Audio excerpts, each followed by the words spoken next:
మా లీడరు అన్నది పక్కకు పెట్టు, తెలంగాణ తెచ్చిన నాయకుడు అన్నది పక్కకు పెట్టు, 2 సార్లు ప్రజలు గెలిపించిన ముఖ్యమంత్రి అనేది కూడా పక్కకు పెట్టు. మా నాయన కదా, మా నాయన తిడితే కొడుకుకు రేషం రాదా? ఇక్కడ దాకుంది కోపం, ఇక్కడ దాకుంది. దొరికితే ఎడమకాలు చెప్పు తీసుకొట్టాలని ఉంది. కానీ ఏం చేయాలి? ప్రజాస్వామ్యం. ఎకతక్క మాట్లాడితే మళ్ళీ ఏమంటారు? అగో వీనికి బాగా ఇంకా వీనికి అహంకారం ఉంది రాబోయ్ అంటారు. అహంకారం నాదా ఆయనదా? నేను గుంటూరులో చదువుకున్నా అంటాడు. అరే నేను గుంటూరులో చదువుకుంటే నీకేం వచ్చింది రాబోయ్? నాకు అర్థం కాదు.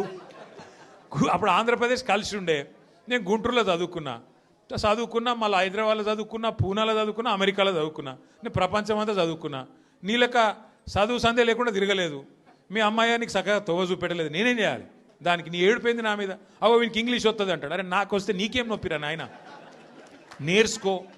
నేను హిందీ నేర్చుకున్నా, ఉర్దూ నేర్చుకున్నా, రేపు అవసరమైతే గోర్మాటి భాష నేర్చుకుంటా. నువ్వు నేర్చుకో. నేను ఎవడ నాపిండా? నిన్ను వద్దన్నాడు ఎవడన్నా? నువ్వు కూడా నేర్చుకో. దానికి కూడా ఏడిపోయి నా మీద. నేనేం చేసిన?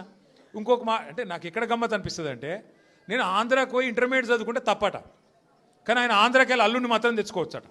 ఈ అమ్మ ఇది ఎక్కడ కథరా భయ్? అందుకే ఇక ఆయన పేరు ఏం పెట్టినట్టుగా నేను ఇట్లా లాభం లేదని చెప్పి మనోని పేరుగా అల్లుడు భీమవరం కదా, అందుకే ఈయన చిట్టినాయుడు పేరు కూడా భీమవరం బుల్లోడు అని పెడితే అయిపోతుంది. ఓకే లొలి భీమవరం బుల్లోడు మనకు నీతులు చెప్తున్నాడు. అరే ఆంధ్ర అంటే మరి ఆంధ్ర వాళ్ళ ఓట్లు కావాలి, ఆంధ్ర వాళ్ళ చుట్టూ తిరగాలి, కానీ మళ్ళీ ఆంధ్రాని మాత్రం నేను పోయి చదువుకుంటే నీకు నచ్చినది. నీకేం బాధ అవుతుంది? నాకు అర్థం కాదు.